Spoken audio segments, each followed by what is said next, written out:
Thanks for stopping by at the Life of a Career podcast. We're exploring the life of people and their careers.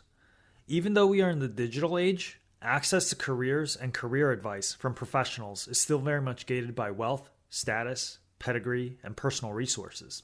At Mentor Access, we are bringing life to careers and jobs by proliferating access to professionals and mentors for those who may not have personal connections to different industries. Our mission is to open up access to professional stories that might one day inspire children, students, and other job seekers who might otherwise settle for a career path because they weren't privileged enough to know about other opportunities. In today's episode, we are speaking with Daniel Walus. He is currently a managing broker at a real estate company. Thanks again for joining us at the Life of a Career podcast hosted by Mentor Access. Now let's meet Dan. Hey, thanks for joining us, Dan. Before we get started, could you just give a quick 90 seconds of who you are and what you do? Yeah. Hey, Eric, thanks for having me. I am a real estate managing broker. So essentially what I do is I run a brokerage, real estate brokerage, and I'm a real estate agent. I'm active in helping buyers and sellers, as well as an active investor in the real estate market. So that's pretty much what I do. Okay. So can you kind of walk us through like what a day-to-day is like as a real estate broker or managing broker? Yeah. The great thing about real estate is each day is a little bit different. Obviously, I do certain things the same each day, but in the morning, it's just really getting getting to kind of plan out my day of like where I have to be, who I have to contact, putting together a list of uh, follow-ups, emails, and things like that. And then I get rolling on my computer for probably like the first couple of hours on my computer just to make contacts. And then throughout the day, I have various appointments either with clients, with other investors, or I'll go walk properties that are in the vicinity of where my clients are looking. Let's see, what else do I do? I do a lot of just meetings, in-person meetings and consultations of people that are interested in real estate, don't know what they want to do as far as if they want to invest or if they're buying a property or selling a property. They need some insight of what are the steps. I also do make connections with lenders and attorneys as well. Just check in with them, see how things are going, get updates on clients, get updates on what they're seeing in the marketplace. And then I go back to social media. I do a lot of social media posts. I post videos about what's going on in the marketplace and kind of keeping up with the trends so that my all of my clients and friends and family know what's going on, and then just promote the business that way as well. Okay, so it sounds like it's a lot of self-promotion and then supporting of clients. Could you kind of walk us through a little bit of what it's like to work with a seller of a house, a buyer of a house, and then maybe even those who are just looking to rent, Mhm. and maybe even landlords themselves? Yeah, so for buyers, it's more so kind of getting them on the phone or trying to set up an appointment to meet them in person and finding out a little bit more about what they're looking for, what their expectations are of the process, kind of gathering as many facts and ideas of what they think they're looking for, and then identifying what kind of property they're thinking of, and then kind of boiling it down to what areas and where they're thinking, and then we kind of figure out what's a reasonable budget, what steps have they've already taken. Once we have that game plan in place, then we come up with next steps. So usually it's like, hey, let's meet up. What do you want to buy? They're single family, great. What areas have you looked into? And then I kind of give them recommendations, say, hey, maybe you need to think about these areas based on your budget or whatnot. And then I also make introductions into a lender if they don't have one, just to see, hey, you want to make sure that you know what your actual budget's going to be and what to expect in that process, and that we're ready to roll. So buyers are more of like a consultation in person and kind of nurture and kind of following up and keeping them educated on what's going on in the market, and then just setting up a daily plan and a weekly plan of how we're going to go about finding that dream home of theirs. As far as sellers go, it's a little bit of a different subject. That's more or less, hey, let's meet at your property. Let's talk about what you're trying to accomplish. Figure out where what the motivation is, because without knowing what they want to do and figuring out how badly they want to sell this property, or what the time frame is. We're not going to know. And then also I need to see the condition of the property to give them accurate and good information on what they possibly can sell the property for. So sellers is a more of like a home visit. We've got to check out their property, and then I go and research, what's out there, what's comparable, and then we come up with a game plan of how we're going to price the property, and then we go through all of our marketing strategies. If they're in agreement, then we begin the pre-marketing, pre-listing checklists, where we do a lot of social media posts, we do a lot of calling, we do marketing in the neighborhood, and figure out who's going to be a good fit to buy that property. And then on the investor side, that's a whole different story. That's a running list of investors that we keep in contact. As we have a separate search for them on deals that are in the marketplace. I check that every day on MLS. Hey, these are great deals. These specific deals would work for this investor, and that's more of a, hey, I email them, I'll text them, and then we kind of come together on what opportunities are in the market, and then they'll say, hey, I want to go check out this property, and we schedule them. So investors tend to be a little bit of more of an easier client, because they already know what they're looking for. They're more like numbers based, and like, what can I do with this property? Does it make sense for me? And then for landlords and people that are renters, we do property management. I have a couple of properties that I property manage for myself and for my family, and then we manage for other people as well. And then for someone that's looking to rent a property, we pretty much do the same thing we do with buyers. Hey, where are you looking? What's your budget? And then we get a list together of properties and email them, and then we follow up and see what they're looking at. And then once we've met with everybody, we've kind of started that relationship, built that rapport and trust, then I'm able to make more recommendations and kind of guide them a little bit better once we've got a better idea and we've kind of built that trust together. Based on what you just said, it sounds like it's a lot of interaction with people, Mm-hmm. right?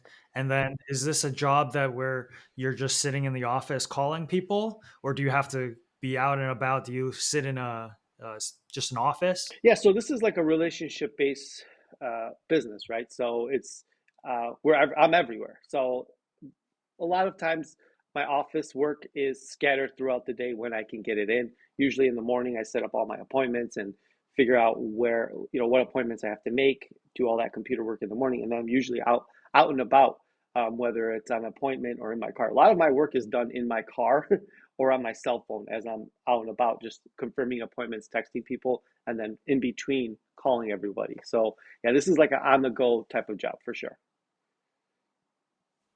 Okay. So someone who's interested in this type of position has to be prepared for lots of human contact and probably a lot of A lot of driving. driving, a lot of multitasking, a lot of being able to be self-sufficient in having the self-discipline to kind of schedule out your day and make things happen, and then not get caught up in like things changing. Things are changing constantly. People are late for appointments, cancel appointments. So you've got to be able to be flexible and make the best of the time that you have. Someone may want to go out at 9 a.m. to go look at a property, and then you don't have appointments till 4 or 5 because people work evenings. So you have to be willing to work evenings, weekends. So it's the business that we're in. We're at the demand of when the clients are available to view the properties as well. Okay. So kind of going back a little bit earlier into your career, was this what you always wanted to do when you were a kid? Did you think I want to be in real estate? No, I think it started off with wanting to be my own boss or be in charge of like my own business, and I didn't know what that business was going to be. But I started to realize real estate was a great opportunity to work for myself, make good money, kind of control your schedule, because you are basically setting up your appointments, you're making your schedule, and you're on your time. The more effort I'm a big believer in like the effort that I put in is what I should get paid.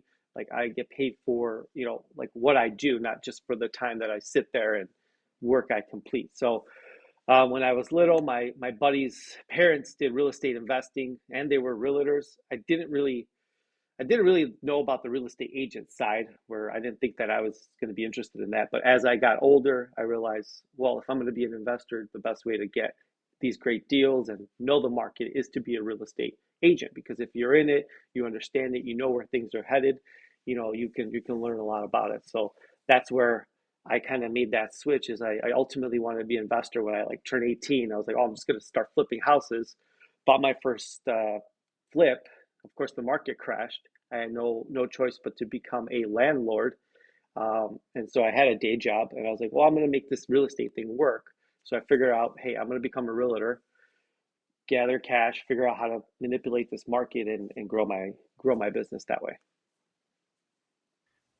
Before you went and owned a house, like by the time you were 18, did you have any jobs or a background in like fixing houses or things that involve the house? Because that seems like a really daunting task to immediately buy a house. Like even to me, um, I remember when I was younger, before I bought houses, I would always look at it as like, I don't know how to fix a faucet. Like, um, what would happen if I bought a place and the faucet broke? Like, then how much would that cost? Like, did you have a background in having certain jobs or just an interest in fixing things up? Yeah, Or what did you do yeah, in high yeah. I mean, school? when I was young, we were like, I'm Polish, so a lot of my family and friends do construction or know how to be handy and are very hands-on with things. So at a young age, we basically, my dad and my family members, kind of taught us different things that you could do around the house. So I was pretty handy already, like since I was like 14, doing random things around the house. So I was handy. I could get things done, and I knew a lot of people that were in the industry that can help me fix up a property, as well as, like I mentioned, my basically my mentors when I was young. My buddy's parents owned a bunch of properties, rentals, and all that. So we would go to these properties and help him like clear them out. He'd be like, "Hey, come trash this rental or this property I just bought to flip. You guys just take out all the garbage or demo it, and he'd pay us." So like there's little things that like kind of grew this interest, and like experiences that I had throughout that kind of all kind of culminated to me wanting to do this. Plus, it did at that time. That's when all these flipping shows were on TV. I was like, I could do that. Like that seems like easy money. They made it seem like you could do that like in an instance. And also they were giving out these crazy zero money down loans to purchase a property. So it made sense. Like I'm like, all right, I have nothing to lose. I don't have to have a lot of money down. I can purchase a property. Worst case, the exit strategy is if I flip it, I'll make money off of it. If not, I can rent it. It's in a great area, or I'll just move in and with a couple of buddies, and we'll make this work. So that was kind of like my mindset on that. Okay. What types of jobs did you have in high school then? I You detailed a little bit about like demoing, Yeah. houses. So like honestly, when I turned 16, my first job was like working at like a grocery store. It was just working in the back room, like stocking shelves and all of that, and kind of just working through that job, but then leveraging that job to get better jobs. Because as my friends moved around, I figured out, oh, you work at Walmart. Okay, cool. I can go work at Walmart in the layaway department. That's pretty easy to do, stock layaway things. And then I worked at Best Buy, which was like an awesome job. Like everybody wanted to work at Best Buy at that time. And I was like in sales at that point. So I started to that's where I started to develop the sales side, kind of like understanding benefits, talking to people, finding out what they're looking for, making recommendations, and kind of using that job as like, oh wait, I'm building these skills. I worked at a store organizing things and following a checklist, and all these different things to go into Best Buy. And then I moved to Radio Shack, which was like a commission based like job, to like, hey, I was selling cell phones. That was like the biggest thing back then, was like selling cell phones, making a commission off of those. And you had a network. So I had a network of like Polish people that would come in, and tell their other friends like, "Oh, there's a Polish guy at this Radio Shack. You got to go see him. He'll hook you up." And I would just have lines of people waiting. And I was like, I was making great money at that job. Like that was, they're coming into Radio Shack to buy phones, and that was like a crazy like experience for a couple of years, because I was making really good money at that job. So it's like, okay, I've developed all these different skills. Now looking back, like, oh, this is what made me and got me to today, to feeling comfortable owning my own like real estate business. Like So the sales side, did you pick up a lot of those skills? Like you said, a lot of people were just coming to you, but did you think that you were developing the actual skill sets to sell as Yeah, yeah. well? So the like Radio And Shack trained you on different things, and those specific like carriers, those phone carriers would come in and be like explain the differences between them and the other carriers. And so like when I talk to people, I'll be like, hey, we've got these great deals. If you know anybody, because that's how it worked. You get referrals. So like I would just set people up on their cell phones, follow up, and be like, hey, we've got great deals if you wanted to add a line, like just maximizing each opportunity. So yeah, I did pick up on a lot of that stuff at that job, which kind of got me through. I got to AT&T where I was like a manager of a store, so I ran my own business, and that's where like my idea started culminating. Like, okay, working long hours, I really want to do real estate. I've made this progression. I've managed people now. I'm at AT&T. I'm managing all these people. I'm making them millions of dollars because I know how much is coming in each month and how much effort is to manage people and hire, fire, and discipline and do all these things. And it's like I'm making this company all this money. I'm only making this much because my time commitment is, hey, I have to be here all the time. I'm accountable for this minor business in this building, and I'm growing it, and I keep growing it, and I'm like, I'm not going to take the next step. What's the next step? Is district manager or something in the corporate level.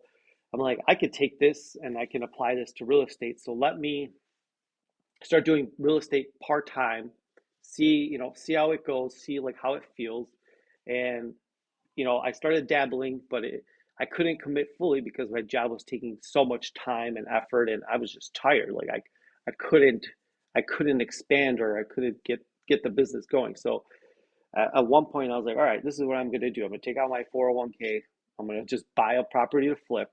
I'm going to get out of here. I'm going to flip, and I'm going to start doing real estate full time. Worst case, I'll find another job. And just literally, I made that decision. I told my wife, I'm like, hey, I'm just gonna make a move. Like, you know, I need you're okay with this. And she's like, yeah, you're fine.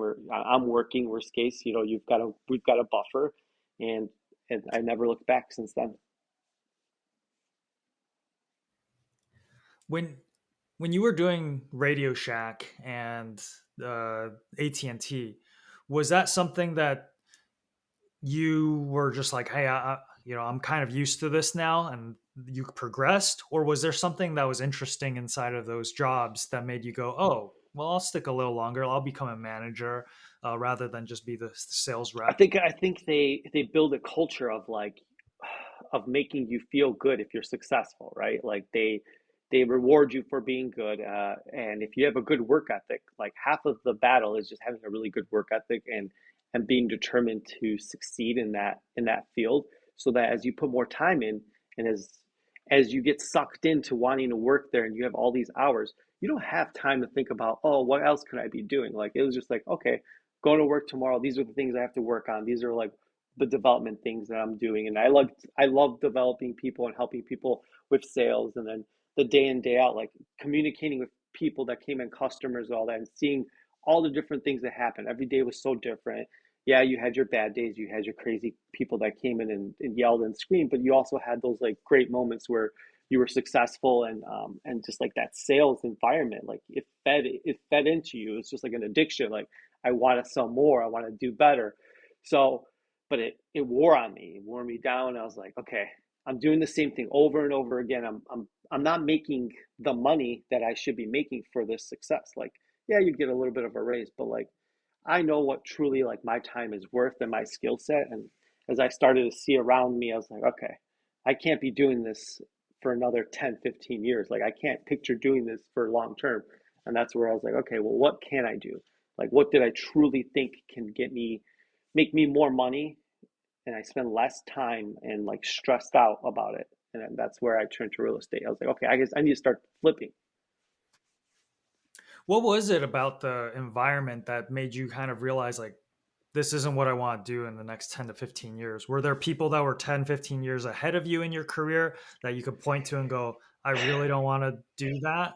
Yeah, as I started off as like a manager of a smaller store, built that up, got moved up, and kind of started moving up to like these higher volume stores, higher stress stores, but the pay wasn't increasing. And then I saw what's ahead of me, right? The corporate jobs or the district manager jobs. And these guys are working like basically 24/7, responsible for all these people that are reporting to them. And it's like, wow, you're responsible for all of these people, and you're looking up to these people, like, and then they're moving all around, and there's different, there's like the life work balance was not there. Like you were basically committed and married to the company. And I started getting a little bit overweight. I started feeling really tired. And I was like, I want to start we were wanting to start a family. I'm like, I want to be around for my kids. I don't want to be like, my generation of, we never saw our parents. They were always grinding and working. I'm like, I want to be able to be there for my kids. So I was like, okay, this is where like I need to figure out what I'm going to be doing, because I need to find something flexible where I'm going to be able to make good money and something sustainable. And then I think I started reading like Rich Dad Poor Dad. I got into Think and Grow Rich. I started reading a lot about these different things. I was like, yeah, this makes sense. Like I need to start investing in myself and my future, and passive income. And I talked to my buddy's parents.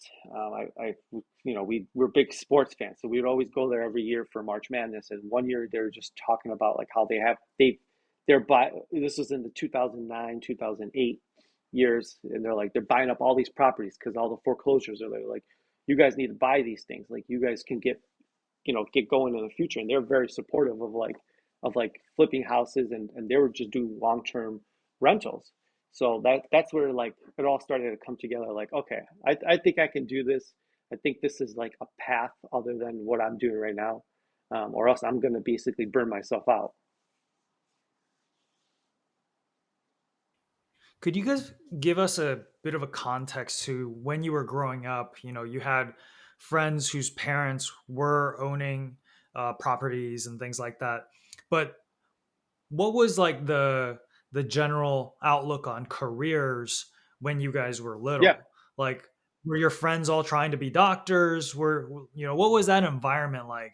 Did you all want to go into engineering, attorneys, or was it more like blue collar work? Like, what was the mentality of the community that you were a part of? Yeah, so like mentality for the community I was where was like, hey, get a great job, like either my parents wanted me to become a doctor or something in medicine. Like, so like I pursued that. I hated it.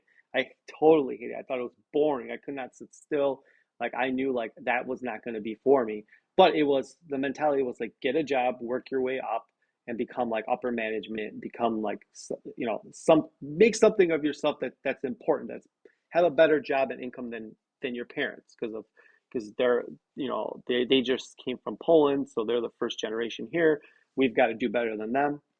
As far as my buddies and my friends, same thing. It was just like, hey, do better than us. Go to college, get a degree, do business, get a business degree, and find a job in business. But my route was like, I hated sitting around school, listening to these boring lectures, taking these classes that not necessarily were going to be applicable to my future. And I said, okay, I'll go to this community college just to make my parents happy, just so I can get this degree and this paper to make them proud because they came here made all these sacrifices for me. But I'm still working these retail jobs and moving up and becoming a manager there. And that was a route to get into management, was working my way up without having to have like a bachelor's degree right away. So I was making good money, and I was still doing community college. And I was like, okay, well, what's the point of this if if I don't know exactly what I want to be?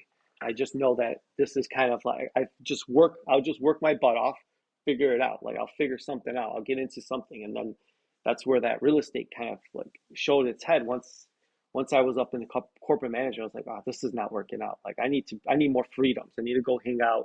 I need to spend more time with my family, friends. Like, I was constantly just addicted to going to work, and I wouldn't even go out sometimes because I was like, oh, I got work in the morning. I can't go out on Friday.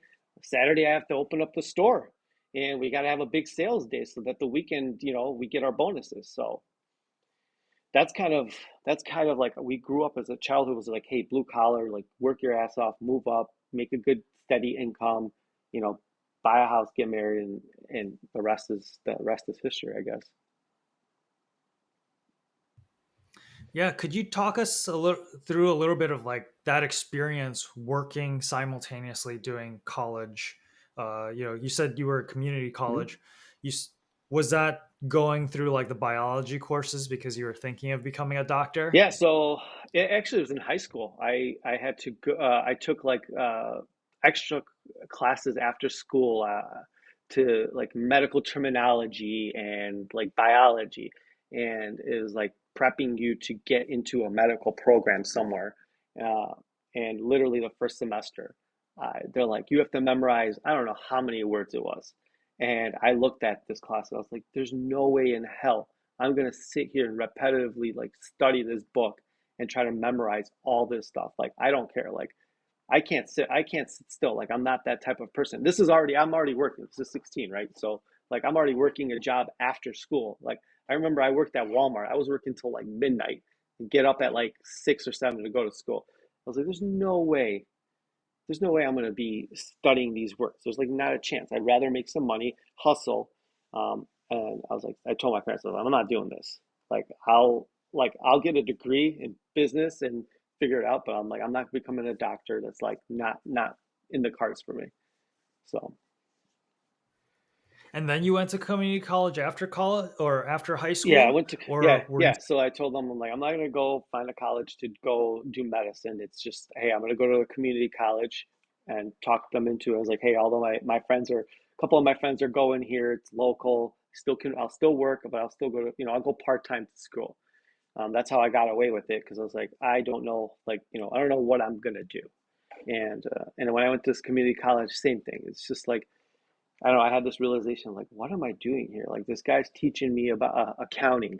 I don't need accounting. I don't want accounting. I can count. I know math. I know like the strategies of whatever. But like what you're teaching me, this ledger stuff, that's just because I have to take these specific classes so I can get this degree. And then I took a business class and I really liked it because it kind of opened up the world of like the economics and how to make money, and it went into like more of a business aspect of like, all right, if you own your own business and all this new world, because again, we're talking what, 15, 16 years ago for me. Like this is a long time. Before the internet, before you can actually look up what's available to you, and how to make money other than these set, get your business degree, get a job in business, and then figure it out from there or do marketing. That's there was not a lot of that. I mean, there was a lot of just like, hey, get a degree, you'll find a job. We have these job fairs where these companies come in, just get with the company and then work your way up. So it was an interesting time because I was not feeling going the traditional route. Okay, but the community itself had that type of pressure Yeah. then, or did your parents not give you too much pressure to? No, they gave me pressure. They just were really concerned about me getting the degree and showing that I have that paper. And then whether I'm whether I'm doing, management at the retail store or going downtown to a job on a train, they didn't care as long as I got my education done. That's what was important to them because they figured that that was the route to getting a better job, and being successful. Like to them, that was success, getting your diploma and applying it to some type of job. Okay, yeah. Well, hopefully they see you as a success They do. even without the diploma at the point. Um, so from the AT&T management Hmm. position, what was it like to transition into real estate brokerage, from a part-time and then to full-time? You said you had, your wife's Hmm. backing, so it gave you a little bit of confidence that there's some income Yeah. still coming through, for the family. And can you just walk us through like what that process looked like to make the jump Yeah. into, full-time real Yeah. estate? So jumping into full-time real estate, obviously, it was just kind of finding a brokerage, that was willing to take me, which really didn't take a lot of convincing. It was just more so I went to a local Century 21. I knew the secretary, her dad lived on my block. So somehow, some way, I walked into his office and she recognized me.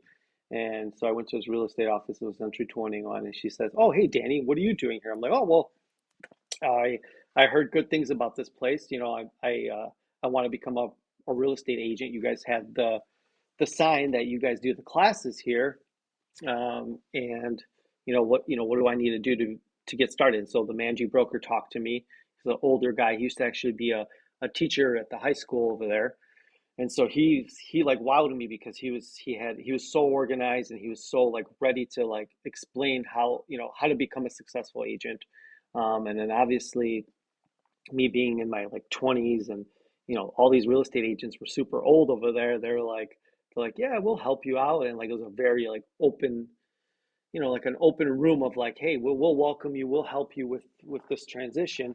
So I said, all right, I'll give it a try. Like that was the only place I interviewed at. That was the only place I knew. I'm like, if you guys teach me, that's great. You get floor time, you get leads, through phone calls and walk-ins. I was like, all right, I'll try this thing. Super scary, right? Because I was like, all right, well, how do you make money? They're like, your family and friends, you start calling them, you let them know you're a realtor. You do door knocking, you do for sale by owners. There's all these different things, and as I built up this like portfolio or list of like potential streams of income and how I can make money, I started to get a little bit more confident. But my main goal was like, okay, I want to do this so that I can learn the MLS and so I can get deals so I can start flipping houses. So at that time, I bought a flip because I had been saving. So I started flipping a property on my own with help of my like dad and a couple of friends, and I was starting real estate. I was like, all right, we're gonna try this and see where this goes. And thankfully, my sphere of influence and all the people I knew in my family, like word got out, and I got a couple of deals within a couple of months, and I started to start making money and getting referrals through them. And I did my first flip. I sold it and made money. And then I took that and I found a couple of good deals and bought two rental properties. I was like, all right, I think the move here is to kind of like stabilize myself because I'm going to do this real estate thing. I like it. I'm making some money. I don't have time to flip another house or the income yet. I don't know how to do this quite yet, like properly. So I'm just going to buy these two properties with 20% down and rent them out. And that's where like it all like kind of like began. Well, was that enough money for you to kind of just have the confidence, or just because you did a couple deals, you're like, I can jump out I, I think it, I into think full once time? because I had the support of like that office and can bounce ideas off of people and kind of people had open houses, and these agents did not want to sit around and do these open houses. So I gladly go to these open houses, sit there. I'd get buyers and contacts through these open houses, and then I would sit at the office. I would take calls, get leads that way. So I was like, okay, I'm starting to calculate how many people I need to talk to, who do I need to, how many open houses I need to do to get a couple of leads, and then work my family and friends and just kind of start growing this slowly. I knew I wasn't going to make, 100,000 in my first year. I just knew, hey, there's income coming in from this. I know I can survive off of this. Plus, I just did this flip. I made like, I think it was like 60 grand. I made like crazy amount of money. Like I was like, dude, this is plenty for a year. Like I can survive. I can commit to this. So if I didn't do that flip and I just went straight to just brokerage mode, I think I'd be a little bit more hesitant on what the potential was because it takes time to build, and like just like anything, it takes time to make that money and see the results.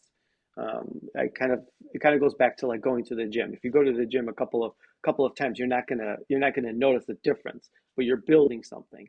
So same thing with real estate or any business.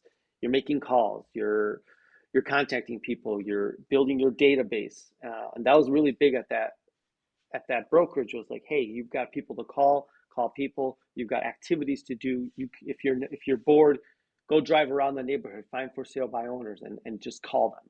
And that stuff actually worked. It's just getting out there. Okay.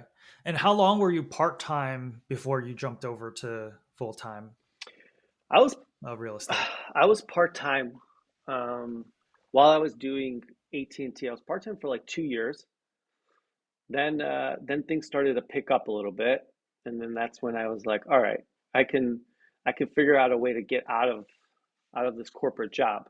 I know my expenses are. I know what I need to make, and I just need to save up this 20% down to to get this flip because I can get the other money from family to fund the rehab. So it was just a matter of just like working as much as I can at AT&T, get a couple of real estate deals, and then I was just gonna get out. So like it was 2 years of part time, and then probably the third year is when I was just like, all right, I'm getting out. Okay. And then how long were you with Century 21? Because I I know that you at some point decided to jump out and do it on your own too. Yeah. So man, I'm trying to think. I think it was like 2015, 2016, if I'm not mistaken. I just I started doing really well. I made a lot of connections, and I knew I had this customer that was building, or a client that was going to be building a huge townhome complex. And I was like, there is no effing way I'm going to split this commission with this brokerage on, I think it was like 15 units. I was like, there's no way. Like, I'm not going to give them like even 20% at that point would have been like, that's crazy. I'm like, I need to just, I've been a real estate agent for over 3 years now. Like, I can get this managing broker's license. I'll figure it out. Like, I'm just, if I'm going to do this, I might as well just do it just so I can get the full commission. Like, I didn't even know about, these 100% real estate companies. All I knew was Century 21. And I was like, well, Century 21's been great, but I think I could build my own team, or I think I could teach other people. I'm like, I'm pretty successful. Let me just try this managing broker's license thing, and just get 100%. Um, I've got these investors now. I've got these people that are going to bring me constant business.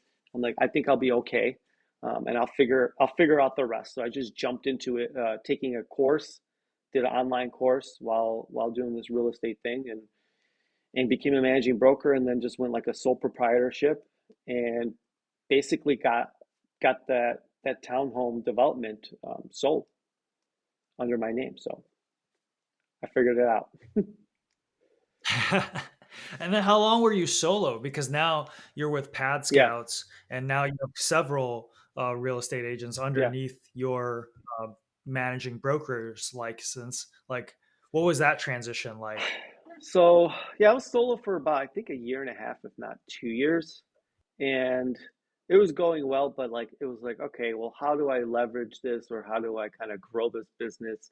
And just as I was just going about my business, kind of making my contacts with people, one of my buddies, Chuck, he's like, "Hey, I want you to meet somebody. Like they got a cool idea for real estate. I don't know if it's gonna help you. I don't know what it's gonna do, but maybe you should talk to them just to kind of figure it out."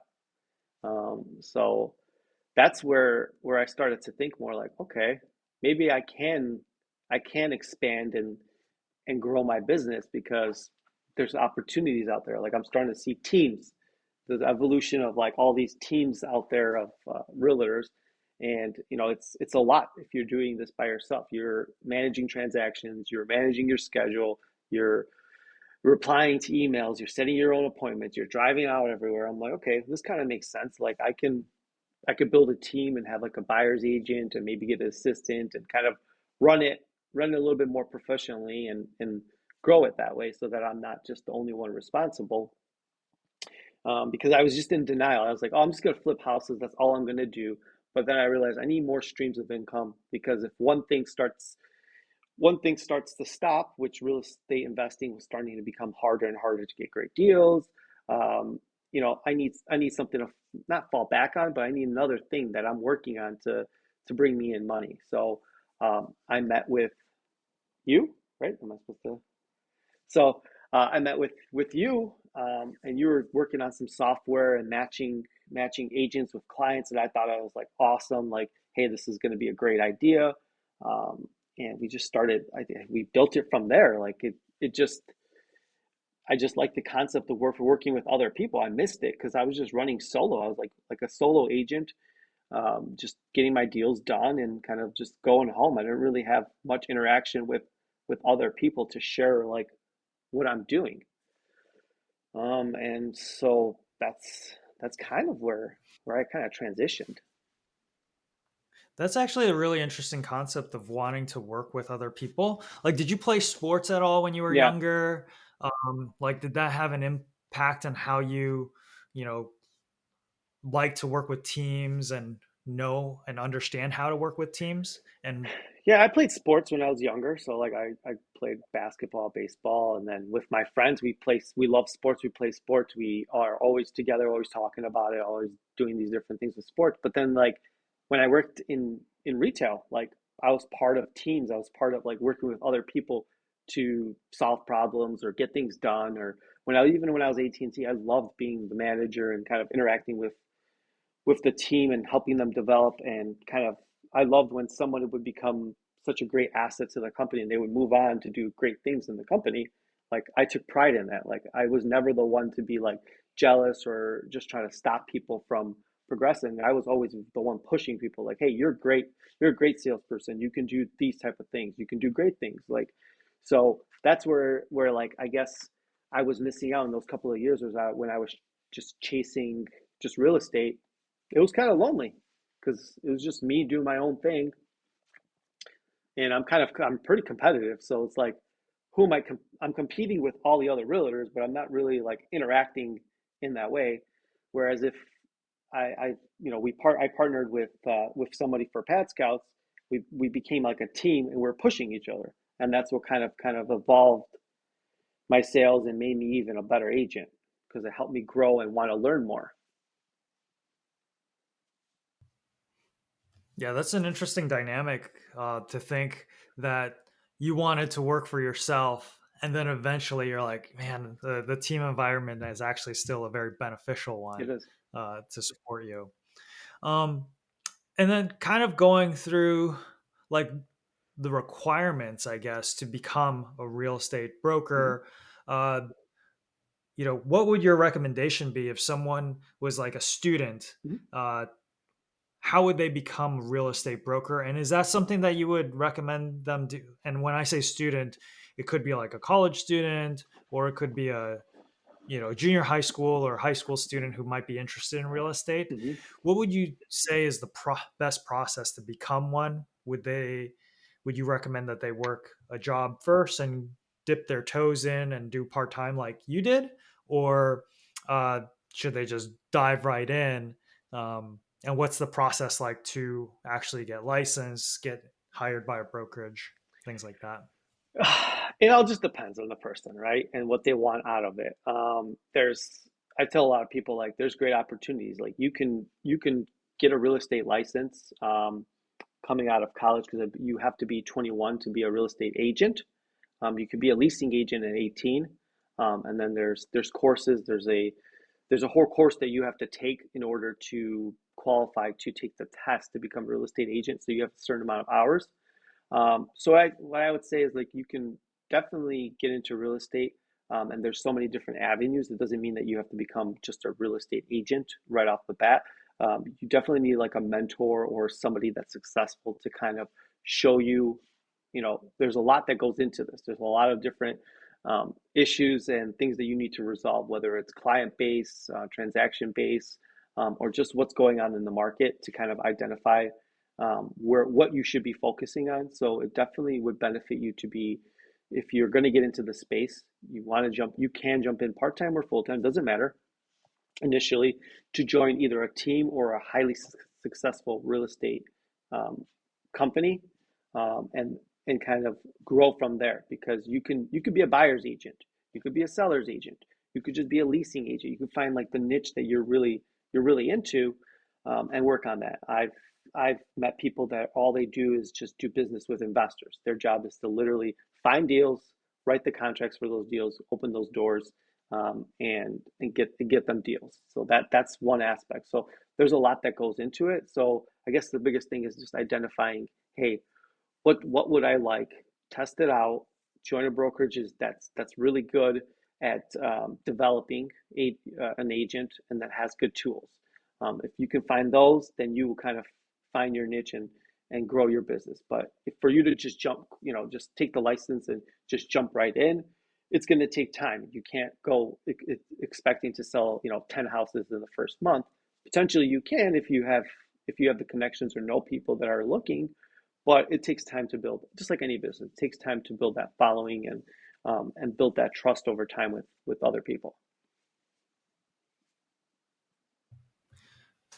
The trust with people, do you think that's something that they could be working on from a skill set standpoint, or even their personal network and sphere of influence standpoint? Like, be a part of a Mhm. community. Would you recommend to sort of be present in different Yeah, organizations, like to prepare themselves yeah, for the yeah. transition? Especially like if you in like high school or college were part of these different what clubs and different organizations, and you've done different outreach, or you've done charitable things, or you're part of like a community doing all like where I live in Brookfield, they have all sorts of different like beautification club that basically they go out and do these plants. They're part of the government like meetings that are active in the community. Like if you're active in those things and have an avenue to meet people and be involved, then yeah, you probably have those connections that can help propel your business and grow.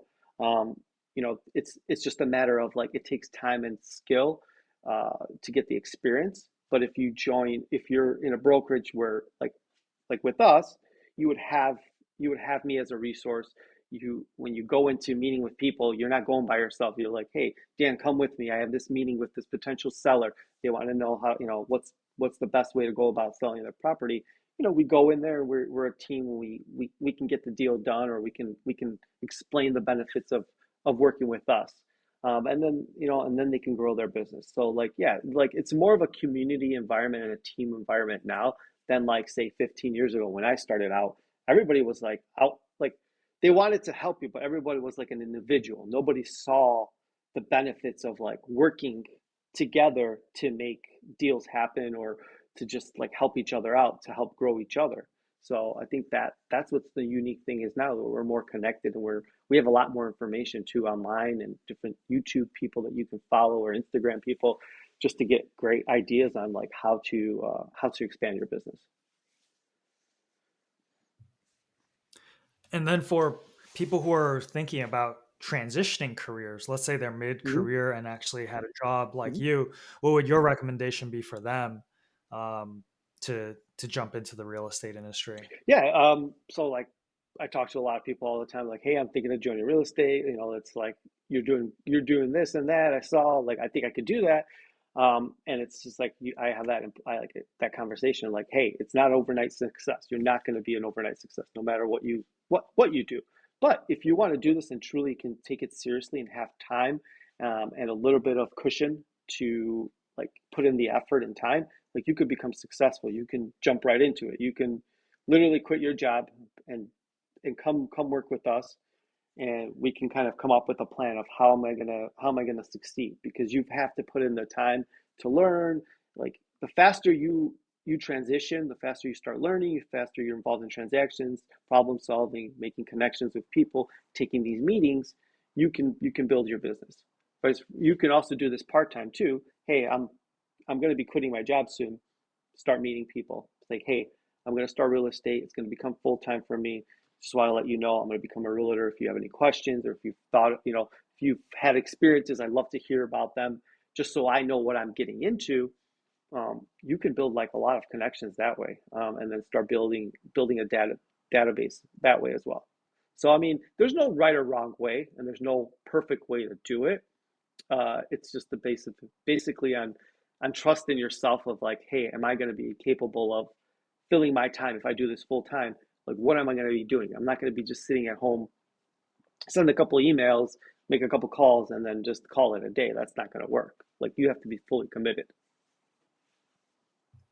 When you get hired at these larger Hmm. brokerages or just any brokerage, really, do you have to commit to doing full time, or what's No, their there's no, yeah, general there's, and expectation? each company has a different fee structure, different commitment level.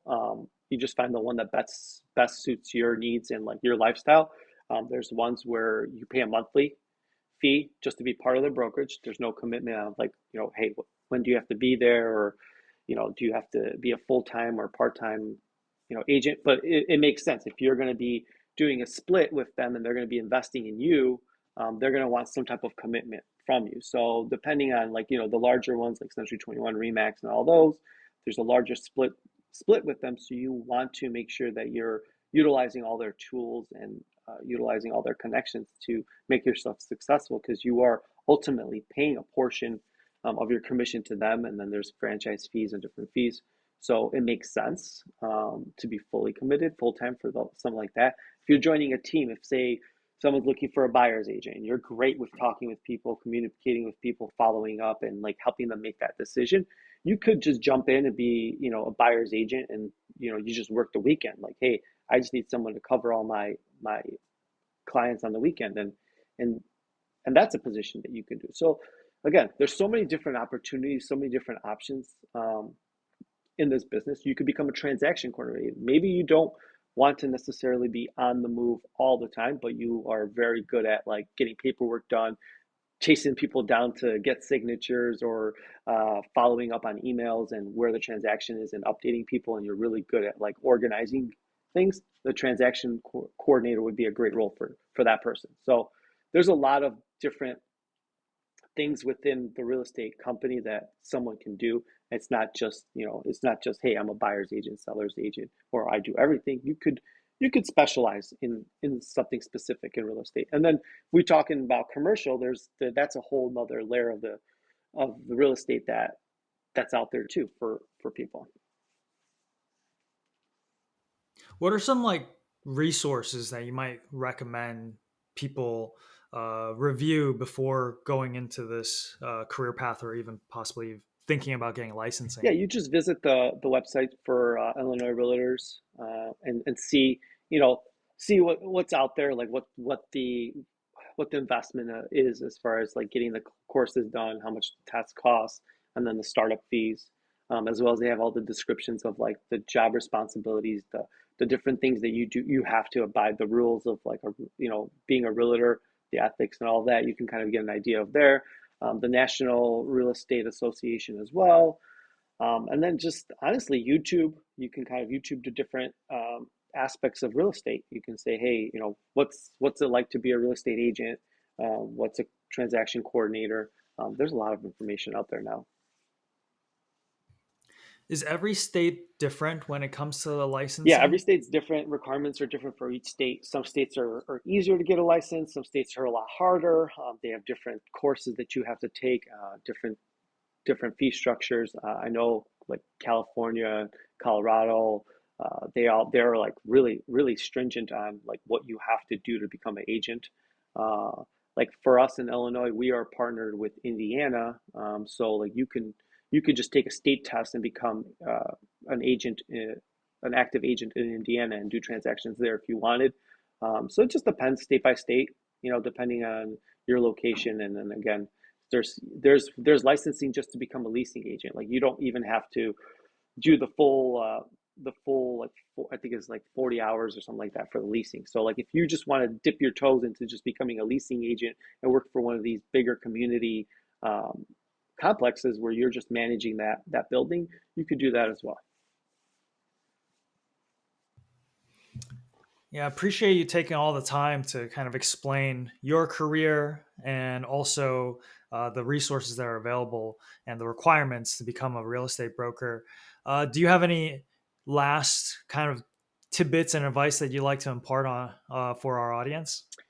I think the biggest for me is to like know who you are, right? And know what you're capable of. A lot of people think that they want to do something with people, but you have to be a people person, someone that's patient, that's willing to help somebody, and the motivation has to be more so like, hey, I'm someone that wants to help someone achieve their dream. Because ultimately, buying or selling a house is very stressful, and you're dealing with a big purchase. So you have to be confident in how you approach people, how you sympathize with what problems may come up and why they're doing what they're doing. So like you have to know in yourself that like ultimately it comes down to people, and that you have to be that person that can kind of communicate and help them achieve their goals. How can someone reach you if they have any questions about joining this Yeah, profession? definitely they can reach me at daniel@padscouts.com, or visit our website www.padscouts.com, and read about us or message us there as well. Yeah, and as always, if you guys want to just contact us at info@mentoraccess.com. If you can we'll relay all information for all of our guests, so you can also go that way if it's easier to remember. Thank you so much for taking the time, Dan. Really appreciate you telling your story. Appreciate you having me on. Thanks a lot. Hey, thanks for joining us at Mentor Access. If you like what you just watched, please click like and subscribe, and also hit that bell so that you get notified when we have new videos come out. Thank you for supporting our mission.